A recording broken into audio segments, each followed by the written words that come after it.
ان ربکم حیی کریم یستحیی من عبدہ اذا رفع یدیہ علیہ ان یردہما صفرا.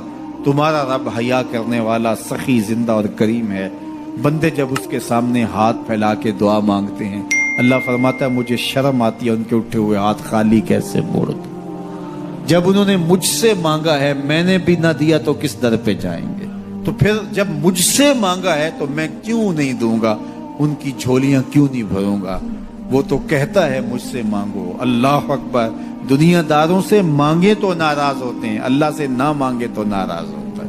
وہ کہتا ہے سوالی بن کے میری چوکھٹ پہ, مجھے اچھا لگتا ہے کہ تم مجھ سے مانگو اور تم جھولیاں پھیلاؤ, اور نہ میں صرف تمہاری ضرورت کو پورا کروں گا بلکہ اپنی جناب سے تمہیں مزید رحمتوں سے بھی نوازوں گا.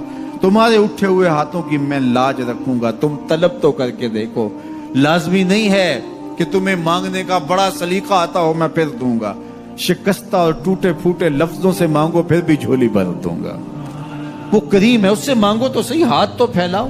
جس زبان میں مانگنا آتا ہے مانگو. عربی میں مانگو, ہندی میں مانگو, سندھی میں مانگو, پنجابی میں مانگو, نظم میں مانگو, نثر میں مانگو, اقبال کے لہجے میں مانگو, رومی کی طرز پہ مانگو, سادی کے انداز میں مانگو. نہیں مانگنا آتا خالی ہاتھ پھیلا دو, وہ بند لبوں کی بولیاں بھی سنتا ہے. آؤ تو صحیح اس کی چوکھٹ پہ, جھولی تو پھیلاؤ. زلیخا بت کے آگے ہاتھ جوڑے کھڑی تھی, کیا کہہ رہی تھی؟ یا صنمی یا صنمی, اے میرے بت مجھے بچھڑا ہوا یوسف ملا دے. اس کا اعتقاد تھا کہ یہ مجھے دیتا ہے, اور وہ ہاتھ جوڑے کھڑی تھی. لیکن وہ پتھر کا مادو بلا اس کی کیسے فریاد سنتا. لیکن وہ روزانہ کھڑی ہو جاتی تھی, دعائیں مانگتی تھی, یا صنمی اے میرے بت مجھے بچھڑا ہوا یوسف ملا دے. زندگی گزرتی گئی, لیل و نہار کروٹیں کھاتے گئے.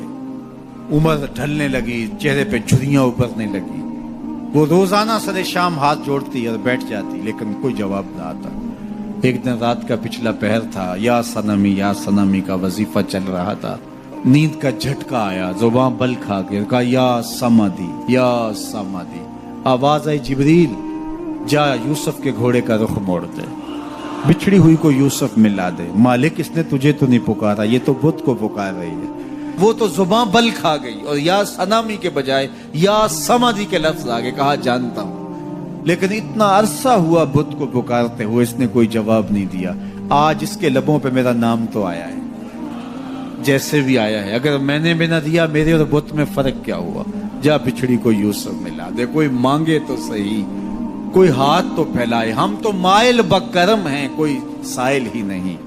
ہم تو مائل بکرم ہیں, کوئی سائل ہی نہیں. راہ دکھلائیں کسے راہ رب منزل ہی نہیں. جلوائے طور تو موجود ہے, کوئی موسیٰ ہی نہیں. کوئی ہاتھ تو پھیلائے, کوئی جھولی تو پھیلائے, کوئی مانگے تو صحیح.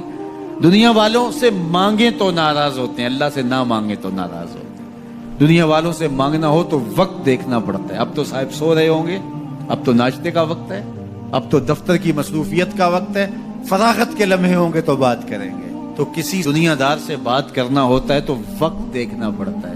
لیکن رب سے جب مرضی بات کرو, در رحمت کھلا ہوا پاؤ گے. لا تاخذہ سنۃ ولا نوم, نیند کیا اسے اونگ بھی نہیں آتی. جب بھی مانگو گے دستے کرم کشادہ پاؤ گے. جب بندے اس کے سامنے ہاتھ پھیلا کے مانگتے ہیں, اللہ فرماتا ہے مجھے شرم آتی ہے, ان کے اٹھے ہوئے ہاتھ خالی کیسے موڑ دو. تو ہم بھی اللہ کے حضور دعائیں کرتے ہیں. اگر کسی کو وہاں جانا نصیب ہو تو وہ تو قبولیت کے بہترین لمحے ہیں, اور اگر نصیب نہیں بھی ہوتا تو 9 ذی الحج کو ہم یہیں کھڑے ہو کے کہتے ہیں مالک وہاں تو آ نہیں سکے, یہاں تو کھڑے ہیں. میرے مالک تو کرم فرما دے اور ہمارے صغائر کبائر سارے معاف فرما دے. تو 9 ذی الحج کا روزہ بھی رکھا جائے اور اللہ کے حضور دعائیں بھی مانگی جائیں. آپ جہاں بھی ہوں گے قبولیت ہوگی, اور اللہ قبولیت کو مزید 4 چاند لگانے کے لیے کسی دن اپنی چوکھٹ پہ بلا بھی لے گا. وہ کیا کسی نے کہا تھا کہ کام آخر جذبہ بے اختیار آ ہی گیا, کام آخر جذبہ بے اختیار آ ہی گیا, دل کچھ اس صورت سے تڑپا ان کو پیار آ ہی گیا. تو ایک دن اللہ ہمیں اس سعادت کے لیے اپنی چوکھٹ پہ بھی بلائے گا. اللہ آپ سب کو بار بار حج بیت اللہ کی سعادت نصیب فرمائے.